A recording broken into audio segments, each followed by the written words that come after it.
The stone finally began to give way as he put his entire body into it, the slick ground not providing much aid in his struggle.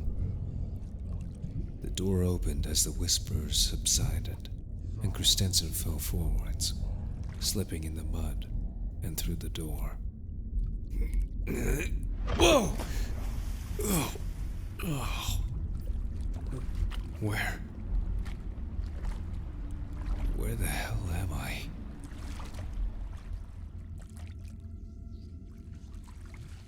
Damn it! Door won't budge. Guess there's nowhere to go but forwards. Right. This is what I needed. Weird tower in an abandoned cave with no way out. Can barely even see in here. Shit. Where'd my... I can't have gone far. I just fell through unless... Shit! Water's way deeper here. No chance in hell I'll find it down there. Can't even reach all the way to the bottom, let alone see it. Pocket knife. Well, there's that, I guess. Won't do much if anyone like Jakeel shows up down here. Okay. Just need to focus, assess, and keep moving. Big steps.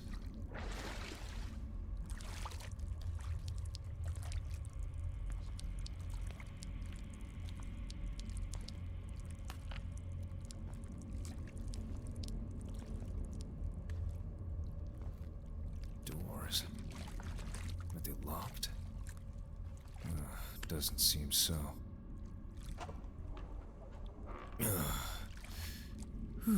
Well, got our steps in for the day, didn't we, Christensen?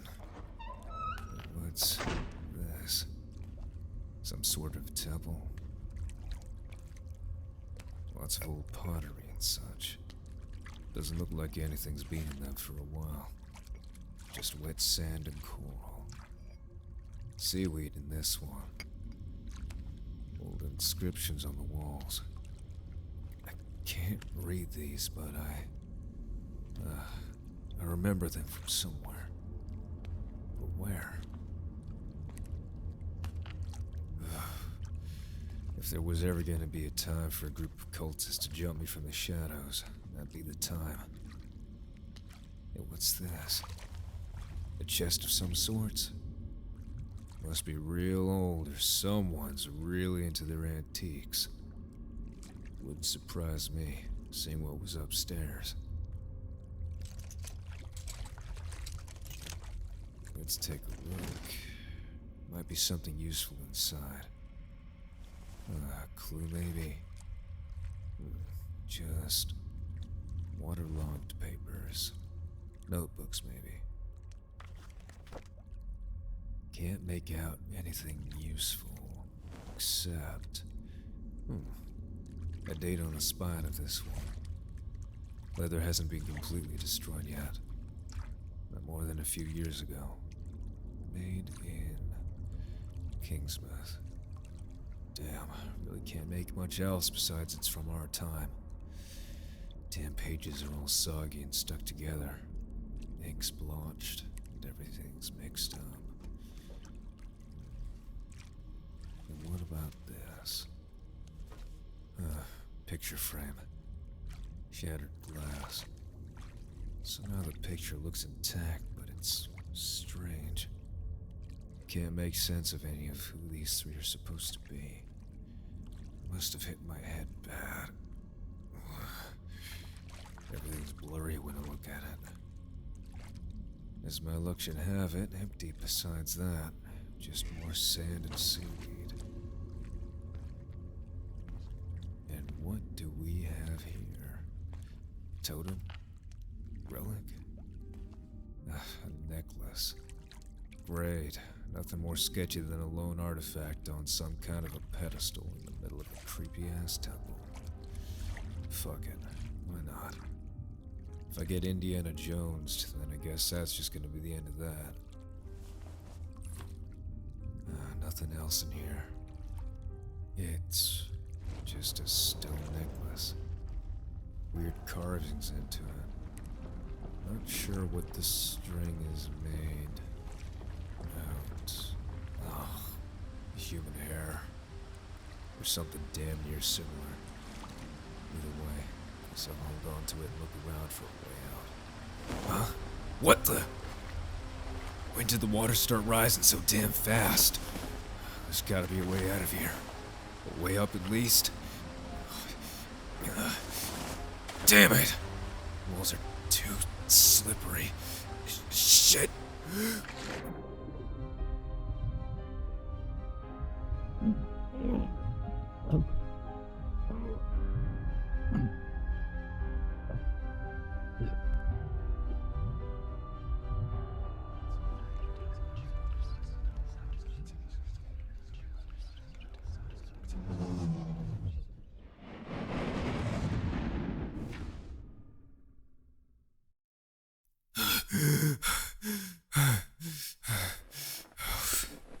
Fuck. Oh, my head. Where the fuck am I now? My apartment. But how?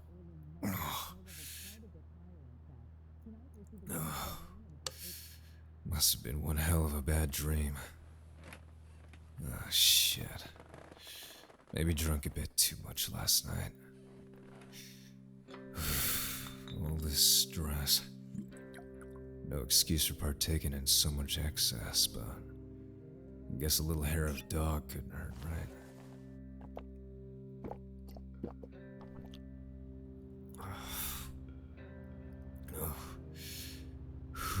Much better. Much better. Or maybe not. Guess another sip couldn't hurt, right? Phew. Well, up and at him. Jack's not gonna find himself. And no one else believes he's alive. But I know he is. I just know it. Gotta freshen up a bit.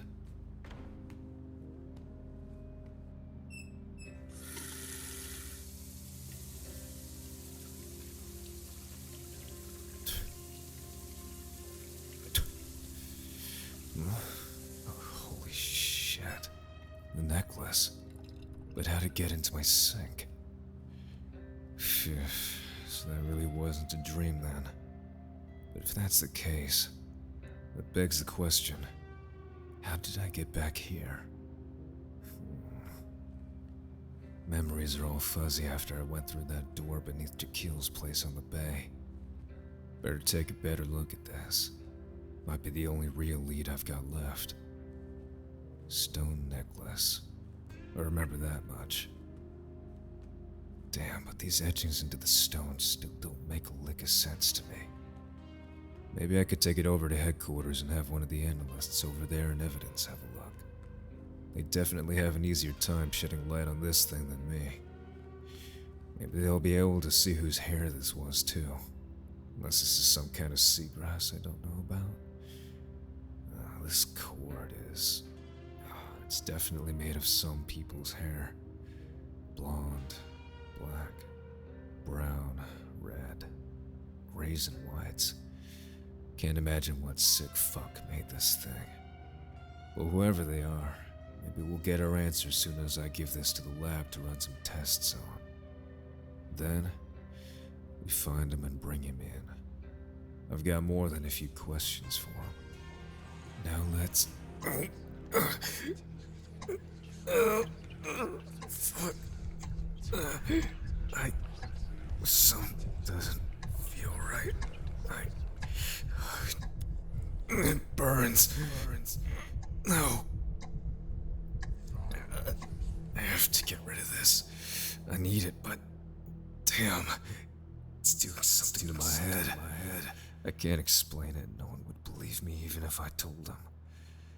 People already think that something's off with my head ever since the incident at the docks with Jakeel. Even Coleman. And that guy's always had my back. doesn't matter. Just need to get this thing away from me. If only the dog could see me now. Feels better already, I suppose. Ah, damn. And speaking of the dog, gotta go in for my checkup. The others at the station won't let me live down missing another appointment, and they're already breathing down my neck about everything else.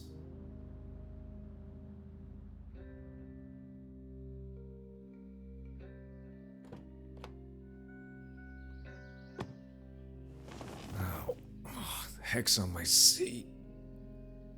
What the fuck? No, not now. Get the fuck away from me! Stupid damn necklace. Shouldn't have ever picked that thing up. I could have sworn I tossed it into the trash. Maybe I really am going mad. Seeing things. Visions, voices. First, I dream, then this. Feels real, but maybe it really is something with my head. Time to pay a visit to the dog.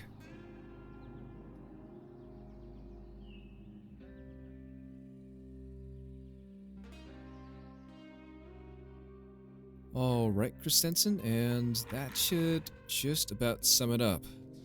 You sure that you're alright? Your concussions are mild, but we could send you upstairs to get some more intensive tests done to make sure that everything's in the clear. I've just been seeing things lately. What kind of things, might I ask? Just visions, I guess. Might be some residual mental shit from the thing at the docks. Yes, I heard about it from your supervisors. Well, besides these visions you've been having, if there's anything that you need, please let me know and do not hesitate to call. You know that the folks at the station are really worried about you. And rightfully so. Yeah, I'll keep in touch if I need anything. I'm still clear to work the case. Though I recommended against it, yes, you are physically and mentally alright, so far. Say, when did you get the new necklace? Never took you for the type to wear jewelry. Looks, rustic. Huh? What do you mean, No! No! Not again! Detective? Christensen? Where are you? Huh. That can't be a good sign. Okay. I'll need to speak to his superiors later and request another evaluation.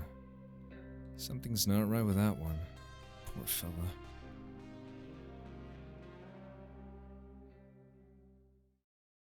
Christensen made his way to the nearest body of water he could find. It had always calmed him. The sound of the waves quietly lapping onto the shores, the wind, the scent of fresh air away from the town. But something now made his heart race. His breaths grew raspy as he squeezed his eyes shut, struggling to organize his own thoughts, which had become cluttered. He felt as if his mind was being squeezed, the pressure building as he grew faint, before finally snapping to his senses, left feeling as if he'd lost something. A feeling, a memory perhaps. It didn't matter. He left his car and walked towards the beach. When he'd finally arrived, he held that necklace in his hand, and after a moment of consideration, he growled and held his arm behind him, before pitching it as far as he could into the sea. He watched as it sailed through the air and disappeared quickly, following a splash as the stone sank beneath the waves. You want to go back to the water so bad? There. Just leave me alone. He didn't know who he was talking to. Himself, the necklace. It didn't matter. He returned to his vehicle, closing the door as he gripped the leather of the steering wheel. He somehow felt more himself. Weeks passed, and though the necklace was nowhere to be found, Christensen couldn't help but feel as if the idol was always in his vicinity, looming over him alongside an unsettling aura. That is, until one night after he was leaving another crime scene akin to the one at Jakeel's house. The detective was saying goodnight to the other officers and his colleagues before heading home, when he felt something inside of him, something changing. He couldn't put his finger on it, but he had chalked it up to exhaustion from working late into the night. After washing up and tucking himself into bed, he lay there, tired but unable to sleep. Thoughts swirled in his mind, and a familiar, uneasy feeling took hold of him.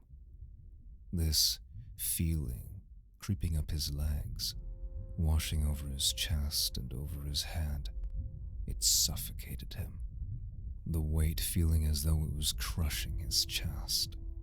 He struggled to breathe as he urged his eyes open. In the dim light of his room, he saw it. A stone, taking up almost the entire length of the room. Massive, heavy, drawing him closer to it.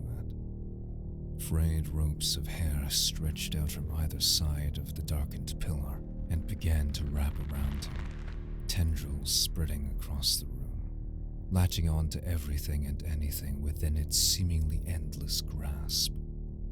He lay there, eyes wide, paralyzed, his mouth agape as he struggled to suck in the air that had grown cold, heavy.